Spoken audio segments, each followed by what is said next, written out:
O sistema digestório é a parte do corpo responsável principalmente pela digestão dos alimentos e absorção dos nutrientes, como água, gorduras, sais minerais, proteínas e vitaminas. O órgão mais funcional desse sistema é o estômago.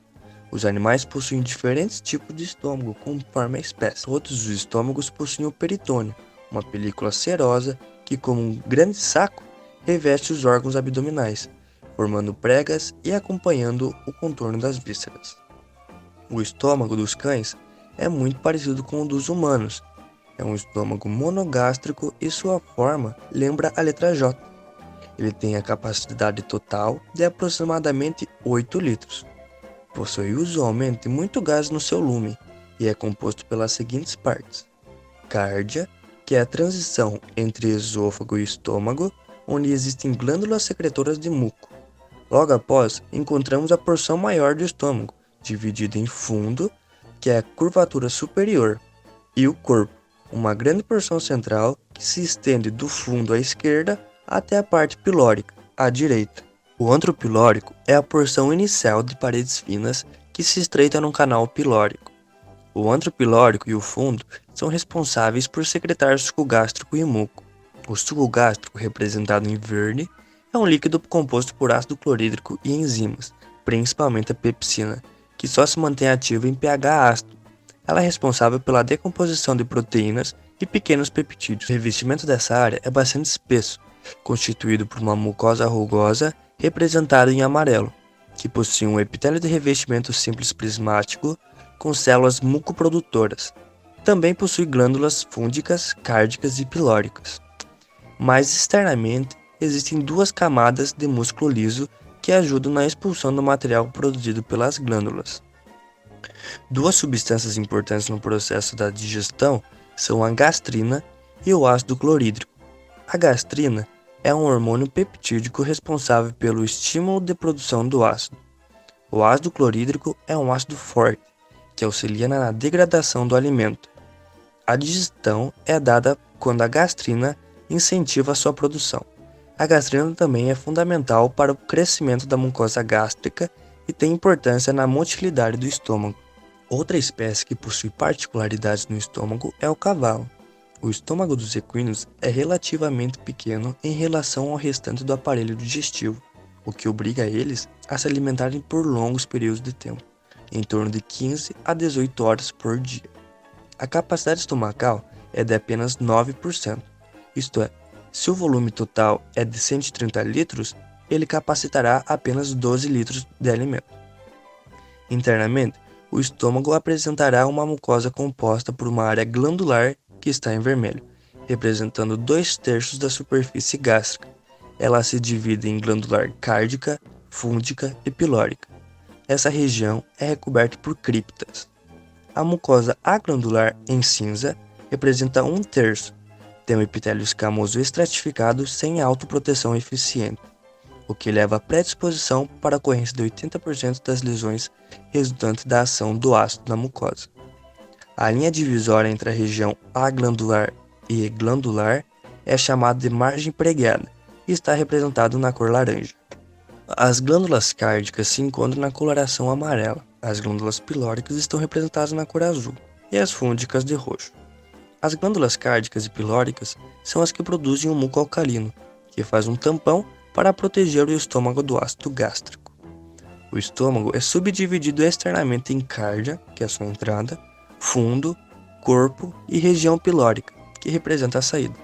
O esfíncter cárdia é funcional e desenvolvido no equino, onde sua força impossibilita que o animal vomite. A região pilórica tem um músculo esfincteriano denso, denominado piloro, que controla o esvaziamento gástrico. A cárdia e o piloro ficam bastante juntos, dando ao estômago o formato da letra C. Tal disposição resulta em um lado côncavo entre cárdia e piloro, conhecido como curvatura menor, e um lado convexo mais longo, a curvatura maior. O grande abaulamento perto da cárdia é o fundo. No equino, o fundo é aumentado, criando saco seco, cuja mucosa é de epitélio pavimentoso estratificado, e essa área é a glandular. Após o processo da digestão, o bolo alimentar passa para o duodeno, que é a primeira porção do intestino delgado. Já os ruminantes, como vaca, girafa, lhama e gazela, são conhecidos por apresentarem 4 subdivisões em seu estômago. Os ruminantes são chamados como poligástricos, onde poli significa vários e gástrico, estômago. O primeiro passo do processo digestório é a apreensão do alimento e uma rápida mastigação. O alimento dos ruminantes é basicamente pasto, que é deglutido e desce para o esôfago, até encontrar a cárdia e entrar no rumen, o primeiro pré-estômago. O rumen é o maior dos compartimentos e possui uma mucosa aveludada, representada na cor laranja. Comportando 80% do volume total, ele ocupa quase todo o lado esquerdo da cavidade abdominal. Em bovinos adultos, pode conter até 200 litros, enquanto em ovinos e caprinos, sua capacidade é de aproximadamente 20 a 30 litros. Lá, os micro-organismos que vivem dentro do órgão, como bactérias, começam a fermentação para digerir o alimento, auxiliadas pelo movimento rotatório das paredes dos órgãos que irão misturar o alimento sólido com o líquido. A digestão é garantida por enzimas produzidas por esses micro-organismos, enzimas essas que não são secretadas, mas ficam aderidas à parede celular. O rumen fornece condições ideais para a colonização e crescimento desses micro-organismos, que são os maiores responsáveis pelos processos digestivos dos ruminantes. O alimento passa para o retículo, representado em amarelo, que é o menor de todos e não é completamente separado do rumen e tem funções semelhantes. A abertura do esôfago é comum para o retículo e para o rumen. As paredes internas do retículo estão revestidas por uma membrana mucosa, disposta em inúmeras pregas em forma de favo de mel. Os corpos estranhos ingeridos pelo bovino, como arames, pregos e parafusos, ficam retidos nessas pregas, impedindo de passar para os demais compartimentos. Isso, consequentemente, causa pericardites altamente indesejáveis para o animal, que pode levar à morte. O retículo apresenta um movimento constante em sintonia com o rumen. É responsável por contrair a musculatura que leva à regurgitação. Ele forma pequenos bolos de comida que retornam para a boca para ser mastigados e novamente deglutidos. Após voltar à boca e ser engolido pela segunda vez, o alimento chega ao omaso, representado em marrom. Ele possui uma estrutura folhosa, semelhante a folhas de caderno. O pré-estômago é como um inspetor de qualidade. Ele define se o alimento que vem do retículo rumen está apto ou não para prosseguir para o abomaso. Ele retira ácidos graxos, minerais e em torno de 60 a 70% da água do bolo alimentar, descartando o que não será mais útil na digestão. O material mais sólido passa então para o abomaso.